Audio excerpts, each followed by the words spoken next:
Hello students and welcome to Business Studies class. I hope you all are doing very well at home. So this is our second video of case studies, and in this I'll include the chapter second, that is Principles of Management. Before this video I had made a video in which I covered the chapter first for case studies. As you all know that case studies are also important in business studies. So today I'll take some of the case studies of chapter second. I know most of the students are having problem in chapter second. They are facing problem like they are not very well known about the principles. I had talked to two or three students. They are saying that ma'am, I'm having problem with the principles, Pure's principles, Taylor's principle. So I'll suggest only one thing with all of you, that you must go through the video I had made before for the chapter second.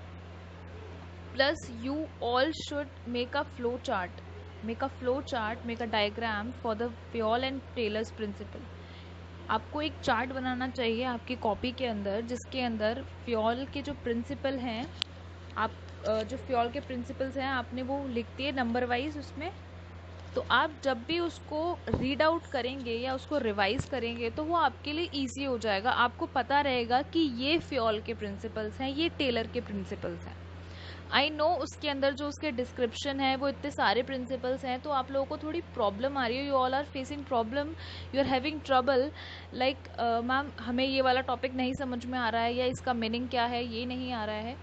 तो it's okay अगर आप मेरी वो video दोबारा देखेंगे तो शायद आपको समझ में आ जाए. नहीं तो मैं एक क्लास और जो है एक वीडियो बनाऊंगी जिसके अंदर मैं रिवाइज कराऊंगी कुछ जो प्रिंसिपल्स हैं, जो इम्पोर्टेंट प्रिंसिपल्स हैं मैं वो कवर कराऊंगी. अगर आप में से किसी को भी कोई भी प्रॉब्लम आ रही है चैप्टर सेकंड में लेके, क्योंकि मुझे पता है मोस्ट ऑफ द स्टूडेंट्स को चैप्टर सेकंड में ही प्रॉब्लम आती है. Even in the exam time they all face problems कि मैम हमें चैप्टर सेकंड समझ में नहीं आ रहा है, हमने अभी तक पढ़ा नहीं है. तो बच्चों को जो है चैप्टर सेकंड का ज़्यादा डर रहता है. ठीक है, तो आई होप आप लोगों को जो है ये डर ना नहीं रहेगा. तो आप लोग जो है चैप्टर सेकंड की वीडियो है वो दोबारा से एक बार देख लीजिए. तो मैं स्टार्ट करती हूँ केस स्टडीज़ पे. Tarun is a salesman in Messrs Star Industries. He did an aggressive research on a new cost saving advertisement technique and suggests the same to his sales manager. However, the sales manager did not pay any attention to his suggestion. Moreover, he also warned him not to come with any suggestions in future. Which principles of management is being violated by the manager? What should have been the appropriate way of response by the manager. अब यहाँ पे एक तरुण है, salesman है वो एक industry के अंदर. तो उसने कोई रिसर्च करी. ठीक है, उसने जब रिसर्च करी तो उसने अपने सेल्स मैनेजर को कुछ सजेस्ट करने की कोशिश करी. जब उसे सजेस्ट करा तो उसके सेल्स मैनेजर ने उसको अटेंशन नहीं दिया बिल्कुल भी, और उसको इग्नोर कर दिया. जबकि उसने उसको वार्न भी किया था. ठीक है, उसके जो मैनेजर है उसने उसको वार्न किया कि अब तुम मेरे पास दोबारा नहीं आओगे किसी भी सजेशन को लेके फ्यूचर में. तो यहाँ पे ये पूछा गया है कि कौन सा ऐसा प्रिंसिपल है जो मैनेजर ने वॉयलेट करा. तो यहाँ इसका आंसर है इनिशिएटिव. अगर आपका मैनेजर, ठीक है, अगर आपका जो एम्प्लॉय है वो कोई भी इनिशिएटिव लेना चाहता है, वो कोई सजेशन देना चाहता है, तो आपके मैनेजर को उस पर्सन का, उस एम्प्लॉय का सजेशन लेना पड़ेगा. ये हमने इनिशिएटिव था उसके अंदर पढ़ा था, एक प्रिंसिपल था इनिशिएटिव उसके अंदर पढ़ा था.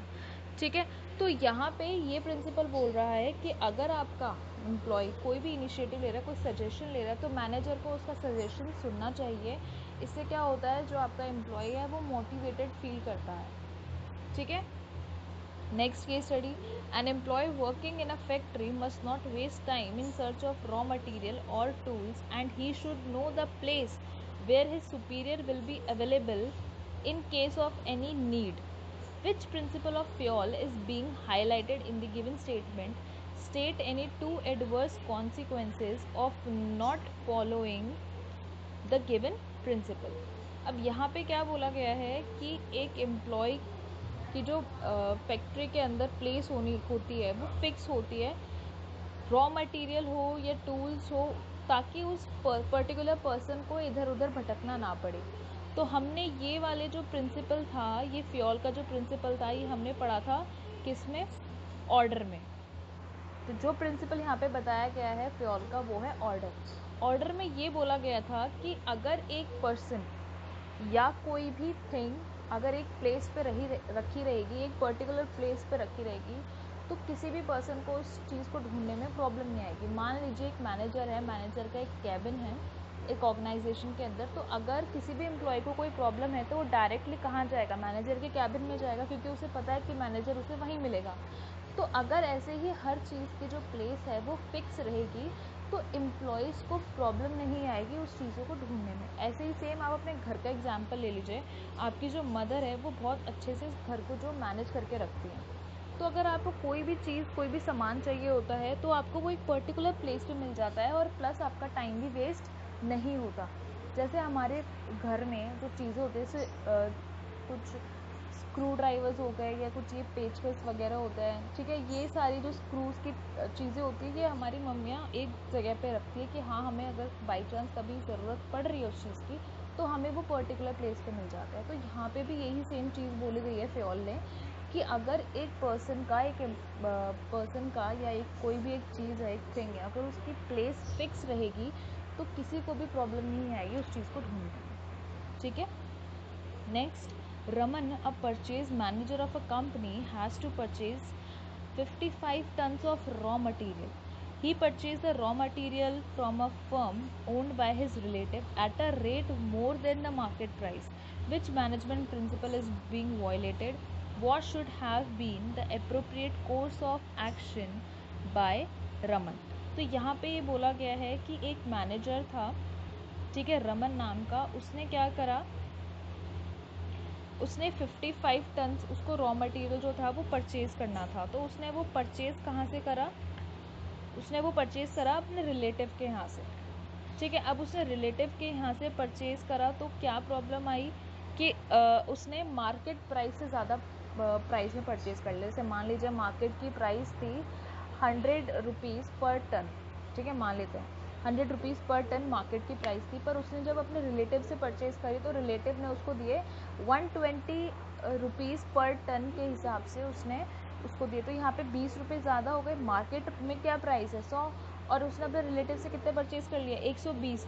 अब ये जो 120 का जो फ़र्क है, ये जो 20 रुपये का जो फ़र्क है, ये कौन पे करेगा? ऑब्वियस सी बात है, उसकी कंपनी पे करेगी, वो तो उसके अंदर मैनेजर है। ठीक है, वो तो उसके अंदर मैनेजर है ना रमन। तो उसने क्या करा, यहाँ पे अपना इंटरेस्ट देखा, ना कि ऑर्गेनाइजेशन का इंटरेस्ट देखा। तो ये वाला जो प्रिंसिपल है, ये आपका आता है फ्योल में। फ्योल में आपका एक प्रिंसिपल था, subordination of individual interest to general interest. मतलब कि अगर जो पर्सन का इंडिविजुअल इंटरेस्ट है, जैसे मेरा कोई इंटरेस्ट है, मैं किसी भी ऑर्गेनाइजेशन में काम करने जा रही हूँ या मैं किसी भी ऑर्गेनाइजेशन में अपॉइंट हो रही हूँ, तो मेरा अपना एक गोल होगा कि मुझे इस ऑर्गेनाइजेशन में इस पोस्ट तक अपॉइंट हो रहा है, मतलब मुझे इस पोस्ट तक पहुंचना है, ये मेरा खुद का गोल है, मुझे ग्रोथ करनी है ऑर्गेनाइजेशन में। तो ये इंडिविजुअल इंटरेस्ट हुआ। इंडिविजुअल मतलब सिंगल पर्सन का इंटरेस्ट। तो यहाँ पे फ्योल ने बोला है कि उस इंडिविजुअल इंटरेस्ट को ना आप कन्वर्ट कर लो जनरल इंटरेस्ट में। जनरल इंटरेस्ट मतलब, जनरल मतलब उस ऑर्गेनाइजेशन में जो लोग काम कर रहे हैं ना, उन सब का इंटरेस्ट जनरल होना चाहिए, कि एक पर्सन का जो इंटरेस्ट है, वो जो आपके ऑर्गेनाइजेशन का इंटरेस्ट है ना, उसके साथ जनरल हो जाना चाहिए, मतलब सबका सेम इंटरेस्ट होना चाहिए। मैंने आपको इसका एक एग्जाम्पल दिया था। मान लीजिए आपकी ऑर्गेनाइजेशन में मैनेजर जो है वो ये चाहता है कि उसकी सैलरी इंक्रीज़ हो, ठीक है, वो ये चाहता है कि उसकी सैलरी इंक्रीज़ हो, पर जो कंपनी है, कंपनी को बिल्कुल भी प्रॉफिट नहीं हो रहा है। ठीक है, जो कंपनी है वो कहाँ जा रही है? वो लॉस में जा रही है, क्योंकि बहुत ज़्यादा फाइनेंशियल क्राइसिस हुए हैं। तो इस बार कंपनी ने ये सोचा है कि मैं जो है अपने एम्प्लॉयज़ की सैलरी कट करूँगी, क्योंकि मेरे को बहुत ज़्यादा फाइनेंशियल क्राइसिस हुआ है। तो ऐसे में जो है मैनेजर का अब क्या इंटरेस्ट है? मैनेजर का इंटरेस्ट है कि भाई मुझे तो सैलरी ज़्यादा चाहिए, मुझे, मेरा ऑब्जेक्टिव क्या था कि मुझे सैलरी ज़्यादा चाहिए। तो यहाँ पे मैनेजर को अपना इंटरेस्ट सेक्रीफाइस करना पड़ेगा। क्यों? क्योंकि वो ऑर्गेनाइजेशन में काम कर रहा है, ऑर्गेनाइजेशन के बेनिफिट के लिए सोचेगा ना कि अपने बेनिफिट के लिए सोचेगा। तो यहाँ पे ये है कि उसको अपना इंटरेस्ट छोड़ के ऑर्गेनाइजेशन के इंटरेस्ट के बारे में सोचना पड़ेगा। उसे ये देखना पड़ेगा कि मेरी ऑर्गेनाइजेशन ऑलरेडी लॉस में जा रही है, प्रॉफिट में नहीं है। ठीक है, तो यहाँ पे जो सबॉर्डिनेशन इंटरेस्ट होता है, जो इंडिविजुअल इंटरेस्ट होता है, वो किस में कन्वर्ट हो जाएगा? जर्नल इंटरेस्ट में। ठीक है, नेक्स्ट केस स्टडी देखते हैं हम। Kraft Industries has adopted a new policy of cost cutting instead of appointing employees on permanent basis. It has started recruiting them as trainees on temporary basis in order to avoid increment benefits. It immensely benefited the company in financial terms. However, within 1 month, the trainees started leaving the company due to feeling of job insecurity. As a result, the financial savings made by the company were spent in the process of new recruitment. तो पहला जो question है वो ये है, which principle was not observed by Kraft Industries? तो यहाँ पे क्या है, एक इंडस्ट्री है जिसने जो है एक नई पॉलिसी अडॉप्ट करी है कॉस्ट कटिंग की। अब उसने कॉस्ट कटिंग की पॉलिसी कैसे अडॉप्ट करी, उसके अंदर उसने क्या चीज़ इम्प्लीमेंट करी है? उसने ये चीज़ इम्प्लीमेंट करी है पॉलिसी के अंदर कि वो अपने जो एम्प्लॉयज़ हैं उनको परमानेंट बेसिस पे नहीं रखेगा, उन्हें टेम्परेरी बेसिस पे रखेगा। मतलब किसी को भी जॉब की सिक्योरिटी नहीं मिलेगी, गारंटी नहीं होगी कि आप जो है इस 1 मंथ के लिए काम करेंगे या 2 मंथ के लिए काम करेंगे। एक टेम्परेरी बेसिस के लिए कुछ टाइम तक जो है उसको ऑर्गेनाइजेशन में रखेंगे एम्प्लॉयज़ को, और फिर हम उसे निकाल देंगे। ऐसा ऑर्गेनाइजेशन क्यों कर रही है? क्योंकि उसको ये लग रहा है कि अगर हम किसी को परमानेंट बेसिस पे रखेंगे तो हमें उसको इंक्रीमेंट देना पड़ेगा। ऐसा होता है ना, हर ऑर्गेनाइजेशन में होता है कि पर ईयर जो होता है, पर ईयर आपके एम्प्लॉयज़ की सैलरी इंक्रीज़ होती है, कुछ परसेंटेज इंक्रीज़ होती है। ठीक है, तो यहाँ पे ऑर्गेनाइजेशन ने क्या सोचा कि अगर हम अपने एम्प्लॉय को परमानेंट बेसिस पे रखते हैं और वो रुक भी जाता है 1 साल तक, उसके बाद तो हमें उसकी सैलरी इंक्रीज़ करनी पड़ेगी। तो उन लोगों ने क्या सोचा कि हम परमानेंट बेसिस पे ना रख के एम्प्लॉयज़ को टेम्परेरी बेसिस पे रखेंगे। अगर टेम्परेरी बेसिस पे रखेंगे तो यहाँ पे जो सैलरी इंक्रीज़ करने की बात है, इंसेंटिव इंक्रीज़ करने की बात है, वो आएगी ही नहीं। तो ऐसे में क्या हुआ, 1 मंथ के अंदर अंदर जो ऑर्गेनाइजेशन में लोग आए थे काम करने के लिए, वो लोग तो काम करे, फिर उसके बाद उन लोगों ने सबने जॉब छोड़ दी। ठीक है, काम करने के बाद सबने जॉब छोड़ दी। अब जॉब क्यों छोड़ी? क्योंकि उन लोगों को जॉब इनसिक्योरिटी थी। ऑब्वियसली बात है, जब आपको जॉब सिक्योर नहीं है आपकी, आपको पता है कि ये लोग आपको निकाल देंगे कुछ टाइम के बाद, जब इनका काम हो जाएगा आपको निकाल देंगे, वहाँ पे आपको आपकी जॉब सिक्योर नहीं है तो आप वहाँ पे काम नहीं करोगे। तो यहाँ पे ये बोला गया है कि कौन सा ऐसा प्रिंसिपल है जो क्राफ्ट इंडस्ट्री ने वॉयलेट करा है, तो इसका आंसर है stability of personnel. Stability of personnel मतलब, पर्सोनल का मीनिंग होता है एम्प्लॉय, स्टेबिलिटी मतलब स्टेबल रहना एक जगह पे। तो एक एम्प्लॉय एक जगह पे स्टेबल रहे, मतलब स्टेबिलिटी ऑफ पर्सनल बोलता है कि आप अपने ऑर्गेनाइजेशन में अगर किसी भी एम्प्लॉय को अपॉइंट कर रहे हो तो वो एम्प्लॉय जो है आपके ऑर्गेनाइजेशन में स्टेबल रहना चाहिए। ऐसा नहीं है कि आपके ऑर्गेनाइजेशन में ज़्यादा से ज़्यादा लोग जो हैं ऑर्गेनाइजेशन को छोड़ के जा रहे हैं। अगर ऐसा होगा तो ये आपके ऑर्गेनाइजेशन के लिए बिल्कुल भी अच्छा नहीं है। क्यों? आपने थोड़े से टाइम के लिए एक पर्सन को रखा, उसने आपके ऑर्गेनाइजेशन का काम सीखा और फिर वो छोड़ के चला गया, तो आपका भी टाइम वेस्ट हुआ। 1-2 दिन तो इंसान को, पर्सन को काम सिखाने में भी लगते हैं, उसको जानने में भी लगता है चीज़ें कि हाँ मुझे आज ये काम करना है, मुझे ये काम मिला है और ये ऑर्गेनाइजेशन ऐसे काम करती है। तो ऑर्गेनाइजेशन भी तो मेहनत कर रही है, वो भी तो अपने एफर्ट्स डाल रही है। तो स्टेबिलिटी ऑफ पर्सनल बोलता है कि आपको अपने ऑर्गेनाइजेशन में एम्प्लॉय को एक स्टेबिलिटी देनी पड़ेगी, एक स्टेबल पोजीशन देनी पड़ेगी जिससे आपके ऑर्गेनाइजेशन में वो एम्प्लॉय रुकेगा। जॉब सिक्योरिटी होनी चाहिए। ठीक है, सेकेंड क्वेश्चन है इसका, whether company should continue with the temporary job offer in its new recruitment process. To support your answer, mention any 3 adverse effects which a company will face in case of frequent turnover of employee. हाँ, तो यहाँ पे ये question पूछ रहा है आपसे second कि क्या कंपनी को ये चीज़, टेम्परेरी जॉब वाली जो चीज़ है, ये रखनी चाहिए कंटिन्यू, या फिर इस जो ये पॉलिसी इन्होंने अडॉप्ट करी है इसको छोड़ देना चाहिए। तो इसका आंसर है कि नहीं, ऑर्गेनाइजेशन को टेम्परेरी प्रोसेस वाली जो चीज़ है ये छोड़ देनी चाहिए, अपने एम्प्लॉयज़ को उन्हें परमानेंट बेसिस पे रखना चाहिए ऑर्गेनाइजेशन में। और उन्होंने साथ में ये पूछा है कि 3 ऐसे एडवर्स इफेक्ट बताओ अगर वो लोग अपने एम्प्लॉयज़ को टेम्प्रेरी बेसिस पे रख रहे हैं? तो पहला तो इसका आंसर होगा कि इस वजह से क्या होता है, अगर आप अपने एम्प्लॉय को टेम्प्रेरी बेसिस पे रखते हो तो it creates an atmosphere of disbelief and leads to decline in reputation of company. Obviously आप अगर अपने ऑर्गेनाइजेशन में अपने एम्प्लॉय को रख रहे हो टेम्प्रेरी बेसिस पे, तो उससे क्या होगा, उस ऑर्गेनाइजेशन में एम्प्लॉय के मन में एक डर बैठ जाएगा, एक डिसबिलीफ होगा, वो यकीन नहीं कर पाएगा एक ऑर्गेनाइजेशन के ऊपर। साथ में आपकी ऑर्गेनाइजेशन की जो रेपुटेशन है वो गिर जाएगी। ऑर्गेनाइजेशन की रेपुटेशन कैसे गिरेगी कि ये लोग अपने एम्प्लॉयज़ को जो है स्टेबिलिटी प्रोवाइड नहीं कर रहे हैं, तो आपकी ऑर्गेनाइजेशन में कोई भी एक पर्सन जो है अपॉइंट नहीं होगा। Second, it increases the cost of recruitment, selection and training. Obvious ही बात है, जब आप लोग ट्रेनिंग करते हो या आपके ऑर्गेनाइजेशन में सिलेक्शन होता है किसी भी एम्प्लॉय का या रिक्रूटमेंट होता है, तो उसके लिए बहुत ज़्यादा कॉस्ट लगती है।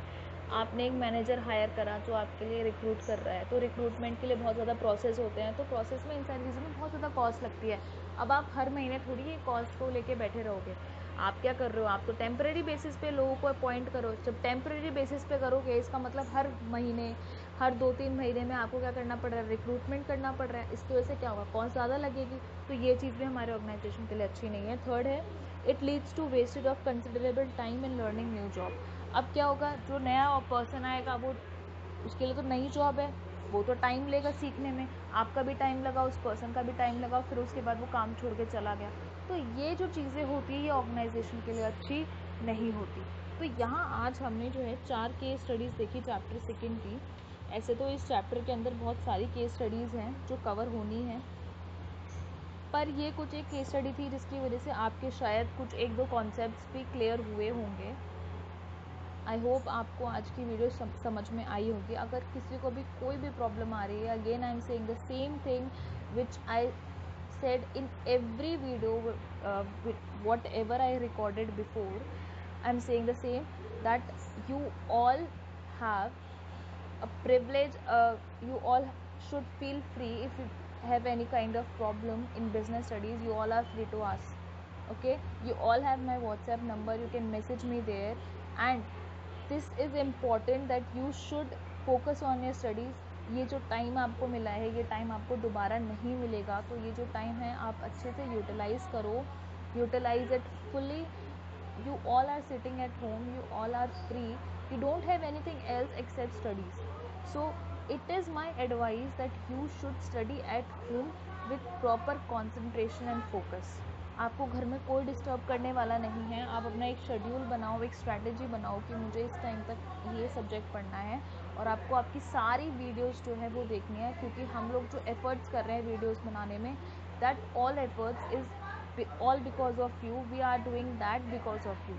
आप लोग हो, इस वजह से हम लोग वो वीडियोस बना रहे हैं। ओके, तो ये, अगर आपको ये भी लग रहा है कि हम लोग ये चैप्टर्स वापस जो हमारे स्कूल रीओपन होंगे तब कराएंगे, तो दिस इज़ इम्पॉसिबल, क्योंकि अभी जो हम कर रहे हैं ये हम दोबारा नहीं कराने वाले। तो आप लोग ये सोच के मत बैठना कि ये चीज़ें दोबारा होंगी।